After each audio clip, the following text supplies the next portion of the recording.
Indian economic GK for WBCS, WBP, railway, SSC, CGL, banking etcetera.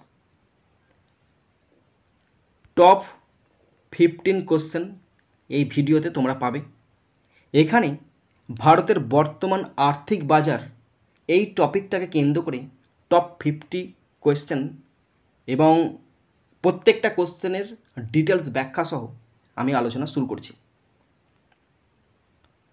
First question number 1, collateralized borrowing and lending obligation CBLO হলো, এই কোশ্চেনটা WBCS men's 2018 সালের পড়েছিল।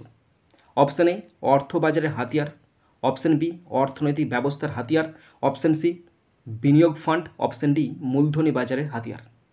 Option B অর্থনৈতিক ব্যবস্থার হাতিয়ার ইজ দ্য রাইট আনসার।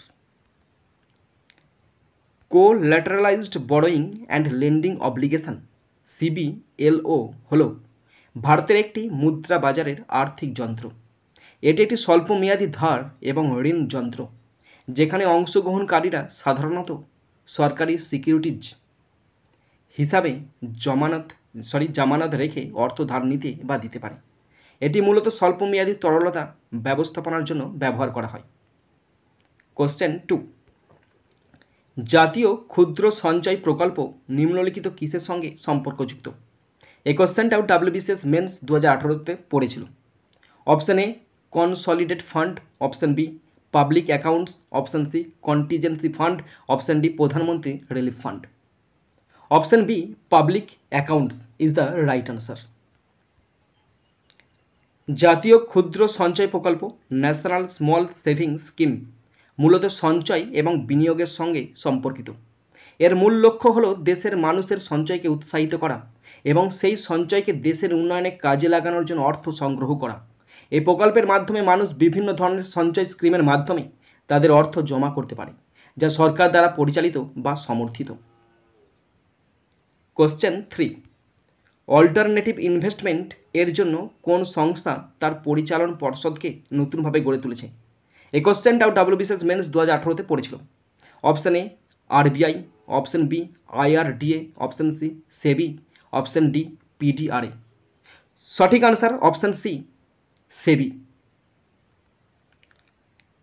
সেবি হলো securities and exchange board of India, যা ভারত সরকার কর্তৃক প্রতিষ্ঠিত একটি বিধিবদ্ধ নিয়ন্ত্রক সংস্থা। এটি 1992 সালে সিকিউরিটিজে বিনিয়োগকারীদের সুরক্ষা, সিকিউরিটিজ বাজার নিয়ন্ত্রণ এবং এর উন্নয়নের জন্য তৈরি করা হয়েছিল। কোশ্চেন 4, অসংগঠিত টাকার বাজার। অপশন এ RBI দ্বারা নিয়ন্ত্রিত, অপশন বি সেবি দ্বারা নিয়ন্ত্রিত, অপশন সি নাবার্ড দ্বারা নিয়ন্ত্রিত, অপশন ডি এর মধ্যে কোনোটি নয়। সঠিক আনসার অপশন ডি এর মধ্যে কোনোটি নয়। অসংগঠিত টাকার বাজার হলো সেই আর্থিক বাজার যেখানে সরকারি নিয়মকানুন বা কোনো নিয়ন্ত্রণ ছাড়াই লেনদেন হয়। এটি মূলত স্থানীয় অর্থ ঋণদাতা, দেশীয় ব্যাংকার এবং ব্যবসায়ীদের মাধ্যমে পরিচালিত হয়। অসংগঠিত টাকার বাজার কোনো নির্দিষ্ট কর্তৃপক্ষের দ্বারা নিয়ন্ত্রিত হয় না। এটি মূলত দেশীয় অর্থ ঋণদাতা, স্থানীয় ব্যাংকার, ব্যবসায়ী এবং অন্যান্য অনানুষ্ঠানিক ঋণদাতাদের দ্বারা পরিচালিত হয়, যারা ভারতীয় রিজার্ভ ব্যাংক বা অন্যান্য আর্থিক কর্তৃপক্ষের তত্ত্বাবধানে থাকে না।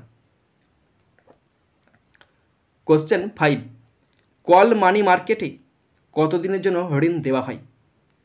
অপশন এ 1 থেকে 10 দিন, অপশন বি 1 থেকে 12 দিন, অপশন সি 1 থেকে 13 দিন, অপশন ডি 1 থেকে 14 দিন। অপশন ডি 1 থেকে 14 দিন is the right answer. Call money market মূলত স্বল্প মেয়াদী ঋণের জন্য ব্যবহার করা হয়। এই ঋণ সাধারণত 1 দিন থেকে 14 দিনের জন্য দেওয়া হয়।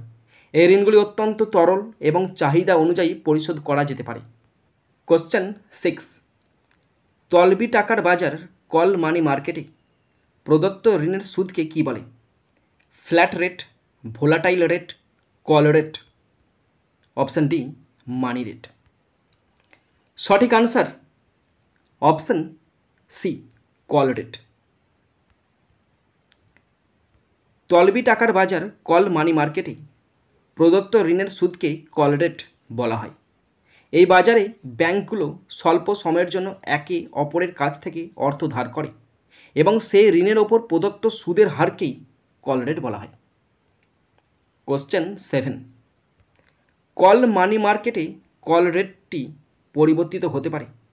অপশন এ 1 দিন ছাড়া, অপশন বি 1 ঘন্টা ছাড়া, অপশন সি 1 মাস ছাড়া, অপশন ডি 1 মিনিট ছাড়া। সঠিক আনসার অপশন বি 1 ঘন্টা ছাড়া। কল মানি মার্কেটে কল রেট পরিবর্তিত হতে পারে। এই হারটি বাজারের চাহিদা ও সরবরাহের ওপর নির্ভর করে, যা দৈনিক ভিত্তিতে পরিবর্তন হতে পারে। কল মানি মার্কেট হলো একটি স্বল্প মেয়াদী ঋণ বাজার, যেখানে ব্যাংক ও আর্থিক প্রতিষ্ঠানগুলি একে অপরের সাথে স্বল্প মেয়াদের জন্য অর্থ লেনদেন করে। কোশ্চেন 8, নিম্নলিখিত কোন উক্তিটি কল মানি মার্কেট সম্বন্ধে ভুল? অপশন এ, এর মাধ্যমে মূলধনী বাজারে বিনিয়োগ বাড়ে। অপশন বি, এর মাধ্যমে স্বল্প মেয়াদী টাকার যোগান কমে। অপশন সি, সমস্ত বাণিজ্যিক ব্যাংক, ইউটিআই, এলআইসি, সমবায় ব্যাংক কল মানি মার্কেটে অংশগ্রহণ করতে পারে। অপশন ডি, কল রেটটি হাইলি ভোলাটাইল। সঠিক আনসার অপশন বি, এর মাধ্যমে স্বল্প মেয়াদী টাকার যোগান কমে।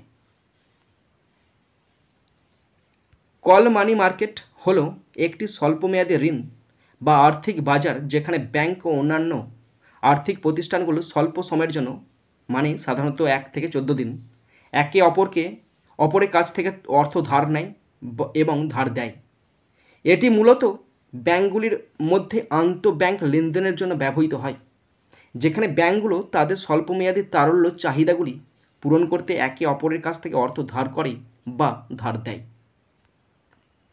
কোশ্চেন 9, বর্তমানে কে ট্রেজারি বিল ইস্যু করে? Option A RBI, option B বাণিজ্যিক ব্যাংক, অপশন সি কেন্দ্র সরকার, অপশন ডি ইউটিআই। সঠিক আনসার অপশন সি কেন্দ্র সরকার। বর্তমানে ভারতীয় রিজার্ভ ব্যাংক কেন্দ্রীয় সরকারের পক্ষ থেকে ট্রেজারি বিল ইস্যু করে। এটি মূলত একটি স্বল্পমেয়াদী আর্থিক উপকরণ, যা সরকারের স্বল্পমেয়াদী আর্থিক চাহিদা মেটাতে ব্যবহৃত হয়। কোশ্চেন 10, ট্রেজারি বিলের ক্রেতা হিসাবে সর্বাধিক গুরুত্ব কার? Option A RBI, option B বাণিজ্যিক ব্যাংক, অপশন সি কর্পোরেট সংস্থা, অপশন ডি প্রাইমারি ডিলার। সঠিক answer option A RBI. Treasury বিলের ক্রেতা হিসাবে সাধারণত বাণিজ্যিক ব্যাংক এবং বিনিয়োগকারী প্রতিষ্ঠানগুলি সর্বাধিক গুরুত্বপূর্ণ। তারা সাধারণত স্বল্পমেয়াদী তহবিল প্রয়োজন এবং ট্রেজারি বিলগুলি স্বল্পমেয়াদী বিনিয়োগের জন্য একটি নিরাপদ এবং লাভজনক উপায় সরবরাহ করে। কোশ্চেন 11, অ্যাড হক ট্রেজারি বিলটি কত সালে লোপ পায়? Option A 1998, option B 1997, option C 2000, option D 2010। সঠিক answer option B 1997। Ad hoc treasury bill হলো একটি বিশেষ ধরনের ট্রেজারি বিল, যা সরকারের স্বল্পমেয়াদী আর্থিক চাহিদা পূরণের জন্য রিজার্ভ ব্যাংক অফ ইন্ডিয়ার কাছে জারি করা হয়। সাধারণ ট্রেজারি বিলের বিপরীতে, যা সাধারণত জনসাধারণের জন্য উন্মুক্ত, অ্যাডহক ট্রেজারি বিল শুধুমাত্র আরবিআই এর সাথে লেনদেন করা হয়। মাই ডিয়ার স্টুডেন্টস, আমি ইউটিউব এবং ফেসবুকের মাধ্যমে ফ্রি কোচিং দিয়ে থাকি। এখানে আমি ক্লাস 5 to 10 পর্যন্ত ছাত্রছাত্রীদের ফ্রি কোচিং দিই, গ্রামার শেখাই, রাইটিং শেখাই এবং টেক্সট পড়িয়ে থাকি। তোমরা যদি আমার কাছে অনলাইনে স্পেশাল কোচিং নিতে চাও তো অবশ্যই এই ফোন নাম্বারে যোগাযোগ করবে এবং আমি অনলাইনে গ্রামার শেখাই, বেসিক প্লাস অ্যাডভান্স লেভেলে গ্রামার শেখাই, রাইটিং শেখাই, বোথ বেঙ্গলি এবং ইংলিশ রাইটিং এবং টেক্সট পড়িয়ে থাকি। তোমরা অবশ্যই এই ফোন নাম্বারে যোগাযোগ করে নেবে। কোশ্চেন 12, নিম্নলিখিত কোন উক্তিটি ট্রেজারি বিল সম্বন্ধে ভুল? অপশন এ ট্রেজারি বিল হলো প্রত্যর্থপত্র। অপশন বি ট্রেজারি বিলের তারল্য মাত্রা সাধারণ বিলের থেকে কম। অপশন সি সম্পূর্ণভাবে ঝুঁকিহীন। অপশন ডি ট্রেজারি বিলে সুদের হার নির্ধারণ করা হয় না। সঠিক আনসার অপশন বি ট্রেজারি বিলের তারল্য মাত্রা সাধারণ বিলের থেকে কম। ট্রেজারি বিল হলো স্বল্পমেয়াদী ঝুঁকিমুক্ত বিনিয়োগের একটি গুরুত্বপূর্ণ উপকরণ। এটি সরকার কর্তৃক স্বল্পমেয়াদী তহবিলের জন্য ইস্যু করা হয় এটি একটি প্রমিসরি নোট আকারে জারি করা হয় এবং এতে কোনো সুদ বা কুপন থাকে না। বিনিয়োগকারী এটি ডিসকাউন্টে কিনে পরিপক্কতার সময় অবিহিত মূল্যে ফেরত পান। কোশ্চেন 13, নিম্নলিখিত কোন উক্তিটি বাণিজ্যিক বিল মানে কমার্শিয়াল পেপারস সম্বন্ধে ভুল? অপশন এ, এটি দীর্ঘমেয়াদী আর্থিক নীতির অঙ্গ। অপশন বি, এই বিল সেলফ লিকুইডেটিং ক্যারেক্টার সম্পন্ন। অপশন সি, ভারতের বাজারে এটি ততটা গুরুত্বপূর্ণ হয়ে ওঠেনি। অপশন ডি, সবগুলোই ঠিক। সঠিক আনসার অপশন এ, এটি দীর্ঘমেয়াদী আর্থিক নীতির অঙ্গ। বাণিজ্যিক বিল হলো একটি স্বল্পমেয়াদী আর্থিক যন্ত্র যা ব্যবসা ও বাণিজ্যে লেনদেন সহজ করতে ব্যবহৃত হয়। এটি মূলত একটি চুক্তি যেখানে বিক্রেতা ক্রেতার কাছে নির্দিষ্ট তারিখে একটি নির্দিষ্ট পরিমাণ অর্থ প্রদানের প্রতিশ্রুতি দেয়। কোশ্চেন 14, কোন কমিটির সুপারিশে ও কত সালে কমার্শিয়াল পেপার মার্কেটটি ভারতের বাজারে চালু হয়? অপশন এ, নরসিমহাম কমিটির সুপারিশে 1991 সালে। অপশন বি, সুখময় চক্রবর্তী কমিটির সুপারিশে 1996 সালে। অপশন সি, ভাগল কমিটির সুপারিশে 1990 সালে। অপশন ডি, ভাগল কমিটির সুপারিশে 1993 সালে। সঠিক আনসার অপশন সি, ভাগল কমিটির সুপারিশে 1990 সালে। সালটা মনে রাখবে, 1990 সাল। ভারতে কমার্শিয়াল পেপার মার্কেট বা বাণিজ্যিক কাগজ বাজার চালু হয়েছিল 1990 সালে ভারতীয় রিজার্ভ ব্যাংক বা আরবিআই দ্বারা। এটি মূলত ভাগুল ওয়ার্কিং গ্রুপ এর সুপারিশে চালু করা হয়েছিল। এই বাজারের লক্ষ্য ছিল ভালো ক্রেডিট রেটিং সম্পন্ন কর্পোরেশনগুলিকে অন্যান্য ঋণপত্র ছাড়াও একটি অতিরিক্ত ঋণ নেওয়ার সুযোগ করে দেওয়া। লাস্ট কোশ্চেন, কোশ্চেন 15, বাণিজ্যপত্র মানে কমার্শিয়াল পেপার কে আর কি নামে চেনা যায়? Option A, finance paper. Option B, corporate paper. Option C, industrial paper. Option D, সবকটি। সঠিক আনসার অপশন ডি, সবকটি। বাণিজ্যপত্র মানে কমার্শিয়াল পেপার কে বিভিন্ন নামে ডাকা হয়, যেমন স্বল্পমেয়াদী অসুরক্ষিত ঋণপত্র, প্রতিশ্রুতিপত্র, বাণিজ্যিক কাগজ বা শর্ট টার্ম ক্রেডিট পেপার।